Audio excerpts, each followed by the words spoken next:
Welcome back, children, to the podcast called People as Resource. So far, we have discussed why is human called a resource, how can human be converted to human capital, what are the advantages of a healthier and skilled population, various economic activities. We also saw the division of labor between men and women.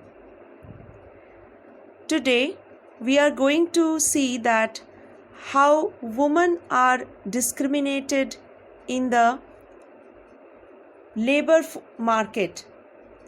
So, we are going to discuss the difference between organized and unorganized sectors of economy. So, in India, a large number of women are found in the unorganized sector of economy. Here, women are paid for their work when they enter the labor market. A majority of women have meager education and low skill formation. Women here are paid low compared to men. Most women work where job security is not there. Various activities relating to legal protection is meager. Employment in this sector is characterized by irregular and low income. In this sector, there is an absence of basic facilities like maternity leave, child care, and other social security systems. So this is the unorganized sector. Now the organized sector.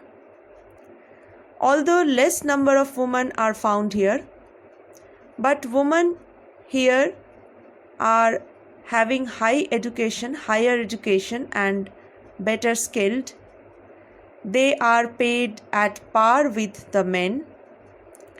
Among the organized sector, teaching and medicine attract the women the most. Some women have entered administrative and other services, including job, that need high levels of scientific and technological competence. So this is the organized sector of economy, but sadly we have more number of women in India who work in the unorganized sector of economy.